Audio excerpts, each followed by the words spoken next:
Hello dear, welcome you all to the lecture number 11 of the course on discussion of CBSE Term 1 Mathematics paper. Term 1 का mathematics paper का discussion कर रहे हैं हम. Lecture number 10 तक हमने already continue कर लिया है and this is the lecture number 11 in front of you all. Lecture number 10 तक we have already discuss the till the question number 20 right.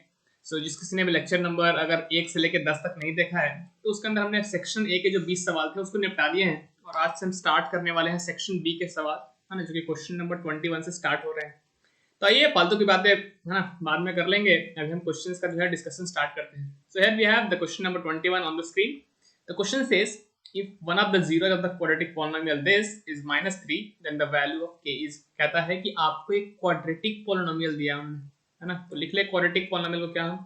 Of course polynomial तो आपको पता ही होगा है ना कि अगर वेरिएबल्स की पावर कुछ रहती है वो पावर के ऊपर कंडीशन होती है कि पावर जो है वो फ्रैक्शनल नहीं होनी चाहिए, नेगेटिव नहीं होना चाहिए, तो हम उसको पॉलिनोमियल बोलते हैं है ना. इन जनरल रैंडम सा डेफिनेशन में बोल रहा हूँ ताकि आपको थोड़ा बहुत समझ में आ जाए. तुमने क्वाड्रेटिक पॉलिनोमियल दिया है जिसको हम fx से रिप्रेजेंट कर रहे हैं. वो पॉलिनोमियल क्या है k - 1 times of x square plus kx plus क्या है 1. उन्होंने बोला है वन ऑफ द जीरोज. अच्छा जीरोज का मतलब क्या है, क्या है ना, ये आपको समझ में आता है क्या जीरोज वर्ड का मतलब कि what do you mean by zeros of a polynomial. तो जीरो ऑफ पॉलिनोमियल का मतलब ये होता है कि अगर हम उस पॉलिनोमियल में x की जगह पे वो वैल्यू रख दें तो ओवरऑल आउटपुट क्या आ जाएगा जीरो. मैं फिर से रिपीट कर रहा हूँ. सो मान लीजिए कि एक पॉलिनोमियल है fx, ठीक है. किसी ने बोला कि एक रूट जो है इसका x = a है, तो इसका मतलब ये होता है कि अगर हम इस पॉलिनोमियल में x की जगह पे a पुट कर दें that is f of a निकालें तो एक्चुअली में जीरो के बराबर आएगा.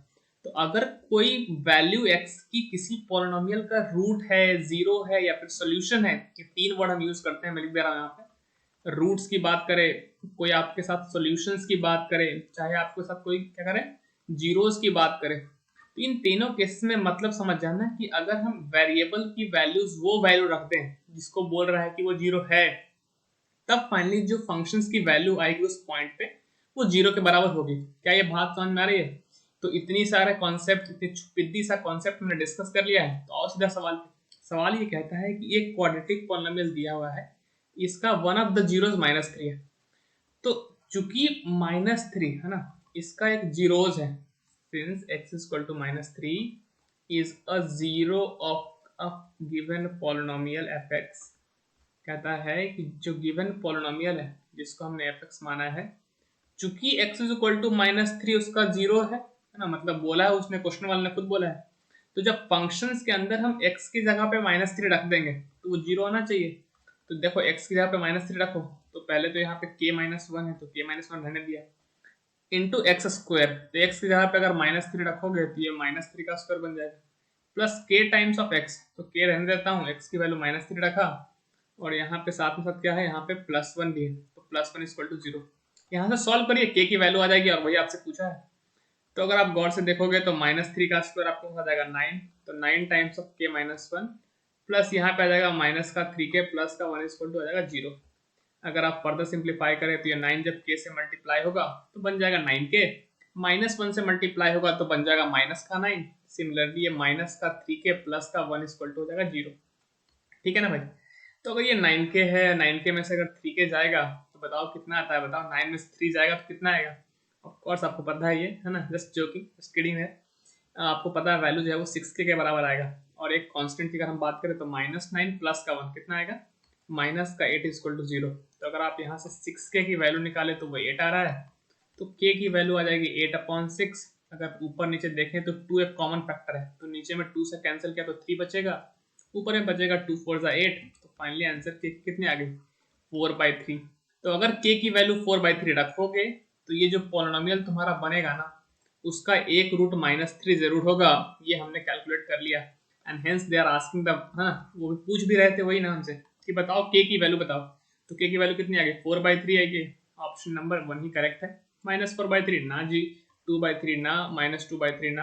कभी कभी लोग जल्दी में +4/3 की जगह -4/3 मार देते हैं, तो इस गलती से बचिएगा है ना. जिसके भी अपकमिंग एग्जाम्स जो है वो 2022 के अंदर या फिर 2023 के अंदर होंगे तो they must be careful about the mistakes that you do. और उससे रिलेटेड जो है ऑलरेडी प्रिकॉशंस जो हैं देख लीजिए कि अगर आप सावधानी बरतेंगे तो ऑफ कोर्स द फायदा जो है आपको पहुंचेगा एग्जाम के अंदर, आपके मार्क्स जो है वो डिटेक्ट नहीं हो जाएंगे, क्योंकि ये सब फ्री के मार्क्स हैं। मैं लिख भी देता हूँ, दीज आर फ्री मार्क्स। ठीक है, केवल बच्चे को अगर जीरो की डिफिनीशन पता है ना, कि जीरो का मतलब क्या होता है। जीरो का मतलब होता है वेरिएबल की वैल्यू, है ना, जो है फंक्शन में वेरिएबल जो है उसके जगह पर वैल्यू पुट कर दो और उसको जीरो से इक्वेट कर दो, जो भी आंसर आएगा वो आंसर हो जाएगा। ठीक है, I hope question number 21 you have understood clearly, and let's move to the question number 22। Question number 22 देखते हैं क्या हमारे लिए है, इसके अंदर कौन सा कॉन्सेप्ट हमें सीखने को जो है वो मिलेगा। क्वेश्चन नंबर 22 कहता है if the length of diagonals of rhombus, rhombus की बात हो रही है। तो जिन किसी को भी नहीं पता है रोम्बस किसको बोलते हैं वो नोट डाउन कर लो कि रोम्बस जो होता है मेरे भाई एक क्वाड्रिलेटरल होता है। क्वाड्रिलेटरल समझ में आता है ना, कि ऐसा फिगर है, प्लेन फिगर जो कि चार साइड से बाउंडेड हो ना, close figure bounded by the four side, ऐसे करके बचपन हम डिफिनेशन रटा करते थे। मैं लिख देता हूं कि quadrilateral is a closed figure, closed plane figure in fact bounded by four lines. तो क्वाड्रिलेटरल के बहुत सारे एग्जांपल आपके पास पड़े हुए मिल सकते हैं, जैसे कि अगर आप बात करें रेक्टेंगल की, चाहे आप बात करें स्क्वायर की, है ना, ये सब के सब तो प्लेन फिगर ही हैं और चार साइड्स इसके अंदर है। इसके अलावा आप बात कर सकते हैं रेक्टेंगल हो गया, स्क्वायर हो गया, इसके अलावा पैरेललोग्राम की बात कर सकते हैं। ठीक है, तो ये कुछ छोटे छोटे जो शेप्स हैं जो आप जो है नॉर्मली ध्यान रख सकते हैं। फिलहाल हमारा जो मेन फोकस है वो है रोम्बस के ऊपर। तो रोम्बस एक ऐसा क्वाड्रिलेटरल होता है, मतलब ये कि रोम्बस के अंदर भी तो फोर साइड होंगे, क्योंकि एक क्वाड्रिलेटरल है, चार ही साइड होंगे। और इसकी एक प्रॉपर्टी ये होती है कि चारों के चारों साइड्स इक्वल होते हैं, जैसे आपने पढ़ा है ना कि स्क्वायर के चारों के चारों साइड इक्वल होते हैं। सिमिलरली इसके साइड्स भी सारे के सारे साइड लेंथ जो है वो सेम होता है। और एक डायगोनल से रिलेटेड इसकी एक प्रॉपर्टी होती है जो कि काफी खूबसूरत प्रॉपर्टी है। खूबसूरत इन द सेंस कि वो काफी बहुत अच्छे तरीके से यूज हो जाती है और हमें पता भी नहीं चलता है। और वो प्रॉपर्टी ये है कि डायगोनल्स जो होती है ना रोम्बस की, diagonals of a rhombus are perpendicular bisector of each other. इस स्टेटमेंट को समझाता हूं मैं थोड़ा सा, अगर समझ में आपको आ रहा है पहले से तो बहुत बढ़िया बात है, क्योंकि नॉर्मली लोगों को ये स्टेटमेंट जो है पल्ले पड़ता नहीं है। Diagonals of a rhombus are perpendicular bisector of each other, कहना ये चाहता है कि अगर हम रोम्बस को प्लॉट करें थोड़ा देर के लिए, है ना, exactly of course once again I am not software, so I could not draw the figure as the software could. So जो भी है हमने बनाया है उससे आप काम चला लीजिए और एक बेसिक सा इंट्यूजन माइंड में डेवलप करके आगे अंडरस्टैंडिंग को समझिए। तो मैंने क्या किया है, क्वाड्रेटरल ड्रॉ किया है और ऐसा ड्रॉ किया है कि जो चारों साइड का लेंथ है, मतलब A B is equal to B C is equal to C D is equal to D A, let's suppose सबका लेंथ कितना है, ए है ना, हमने ऐसा करके ड्रॉ किया। तो आप जब अपोजिट वर्टाइसिस को मिलाएंगे तो आपको नहीं लगता कि एक डायगोनल आपका ए सी बनेगा और एक जो डायगोनल आपका निकल करके आएगा वो क्या बनेगा, बी डी। तो आप यहाँ से फिगर से देख सकते हैं कि ए सी एंड बी डी आर। तो मैं ये सब क्यों कर रहा हूँ मैं थोड़ा देर समझाता हूँ। मैं इस स्टेटमेंट को समझाने की कोशिश कर रहा हूँ बेसिकली, कि एक रोम्बस की डायगोनल्स जो होते हैं ना वो एक दूसरे के परपेंडिकुलर बाइसेक्टर होते हैं। तो ये कहीं ना कहीं AC और BD कहीं ना कहीं तो मिलेंगे। उस पॉइंट को मैं बोल रहा हूँ O पॉइंट। ठीक है, कि AC और BD जो है वो मीट कर रहे हैं O पॉइंट पे। तो प्रॉपर्टी ये कहती है रोम्बस के डायगोनल से रिलेटेड कि जब भी जहां पे भी वो मिलेंगे ना, तो एक तो राइट एंगल पे, है ना, राइट एंगल पे मीट करेंगे। यहाँ पे जो एंगल बनेगा वो कैसा बनेगा, वो राइट एंगल बनेगा। और एक दूसरे को ये बाइसेक्ट करते हैं। What is the meaning of bisect करते हैं, कि दो इक्वल इक्वल पार्ट में बांटते हैं, मतलब OA बराबर OC होगा, है ना, पहले डायगोनल AC था और इस डायगोनल AC को इस डायगोनल BD ने काटा और ऐसा काटा कि आधा हिस्सा जो है बट गया दोनों तरफ। सिमिलरली अगर BD डायगोनल के पर्सपेक्टिव से बात करें तो इसको AC ने ऐसे काटा O पॉइंट पे कि एक्चुअली में OB और OD जो है वो बराबर हो जाएगा। तो ये जो है वो डायगोनल्स की प्रॉपर्टी कहती है रोम्बस की, है ना। अभी तक मैंने क्या क्या डिस्कस किया है मैं जल्दी बता देता हूँ आपको। सवाल पे अभी तो हम गए भी नहीं है, हम बेसिक से क्वाड्रिलेटरल की कॉन्सेप्ट्स की डिस्कशन कर रहे हैं कि क्वाड्रिलेटरल किसको बोलते हैं। तो क्वाड्रिलेटरल एक ऐसा प्लेन फिगर होता है जो कि चार साइड से, है ना, फोर साइड्स होते हैं उसके, या फिर चार लाइन से बाउंड होता है। उसके हमने एग्जांपल्स की बात करी कि square is a quadrilateral, rectangle is a quadrilateral, parallelogram is a quadrilateral, kite is a quadrilateral. ये सब कुछ फिगर्स हैं जो कि क्वाड्रिलेटरल के सेक्शंस के अंदर आपके पास आते हैं।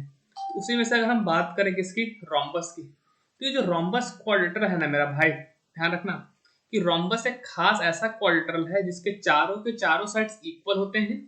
और जो डायगोनल्स की एक प्रॉपर्टी ये होती है कि डायगोनल्स की प्रॉपर्टी है ना, सॉरी आई रिपीट, डायगोनल्स एक दूसरे को बाइसेक्ट करते हैं राइट एंगल पे। तो जहां भी डायगोनल मिलेंगे ना, इस फिगर में मैंने आपको समझाया कि अगर ए बी सी डी अपना रोम्बस है तो ए सी और बी डी डायगोनल होंगे, ओ पॉइंट पे मीट कर रहे हैं, तो जहां भी मिलेंगे है ना, उस ओ पॉइंट को आप एल दे दो, एम दे दो, जो नाम देना है दे दो, कोई फर्क नहीं पड़ता। लेकिन जब मीट करेंगे तो एक राइट एंगल पे मीट करेंगे और एक दूसरे को बाइसेक्ट भी करेंगे। अब इतना अगर आपको आता है ना, तब इस क्वेश्चन को हम अच्छे से कर सकते हैं। क्वेश्चन ये बोला है कि मेरा एरो कहाँ गया, हाँ दिख गया।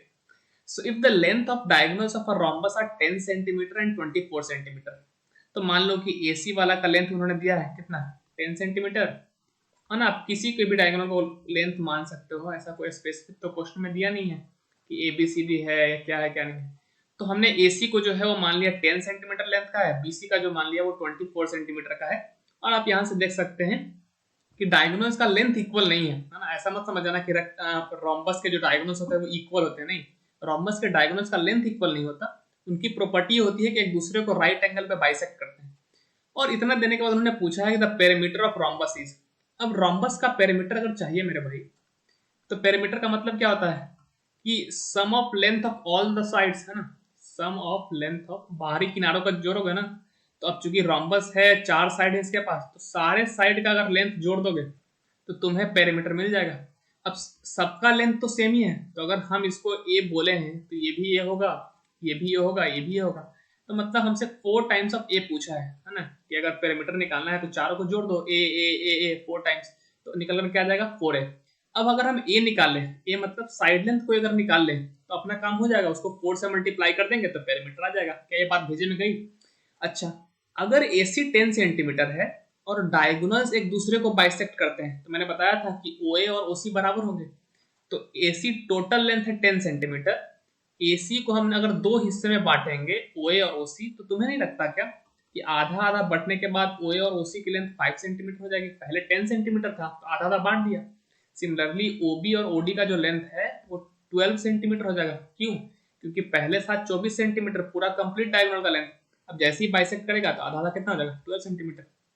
तो अगर मैं इस छोटे से राइट एंगल ट्रायंगल को बाहर निकालूं, है ना, OBC को अगर मैं थोड़ा सा बाहर निकालूं, ये मैं इसको 90 बोल रहा हूँ यहाँ पे, ये वाला O पॉइंट है, यहाँ पे C है, ये पॉइंट कौन सा है, B है। तो अगर आप OA को थोड़ी देर के लिए, है ना, OA और OC के अगर हम देखें तो ये 5 सेंटीमीटर है, OB चूंकि आपको दिख रहा है 12 सेंटीमीटर है, तो 5, 12 और 13 का ट्रिपलेट बनता है ना, पाइथागोरस थ्योरम लगा के आप निकाल सकते हैं। तो जो BC का जो लेंथ आया वो कितना आया, 13 सेंटीमीटर आया। अब BC की अगर हम बात करें तो BC क्या है, साइड है, एक साइड है किसका, रोम्बस का एक साइड है, जो कि आपका 13 सेंटीमीटर आया है। तो जब पेरीमीटर की बात करोगे ना, तो पेरीमीटर के लिए क्या करना पड़ेगा, चारों साइड को जोड़ना पड़ेगा, और चूंकि चारों साइड्स इक्वल हैं तो 13 टाइम्स ऑफ 4 आ जाएगा आपका आंसर, जो कि निकल करके आता है कितना, 52 सेंटीमीटर। तो आई होप ये जो क्वेश्चन है उसका आंसर आपको, है ना, मिल जाएगा। ऑफ कोर्स पहला ऑप्शन तो नहीं है, दूसरा भी नहीं है, तीसरा भी नहीं है ना, fourth one is the correct answer. So I hope कि जो भी हमने क्वेश्चन डिस्कस किए, question number so called 21 and 22 जो सेक्शन बी के पार्ट थे, वो आपको समझ में आ गए होंगे। और इसके अंदर जो भी हमने कॉन्सेप्ट सीखे हैं आप उसको नोट डाउन कर लेना, रिवाइज कर लेना। मिलेंगे आपसे अगले लेक्चर के अंदर। जाने से पहले वंस अगेन एक पॉजिटिव मैसेज छोड़ के जाऊंगा, अपने टाइम का सही से यूज करें, अपना टाइम किसी को भी ना दें, एंड जो भी आपके सपने हैं उसके लिए काम करें, क्योंकि उसको अचीव करने के लिए मेहनत लगती है सर। और अगर आप टाइम को यूज करेंगे, one day it will come कि आपके सारे के सारे ड्रीम्स अचीव हो जाएंगे, and you will be at a higher level as compare to the day you are right now. So that's all for this particular video. See you all in the next one. Till then, keep learning and stay happy, buddy.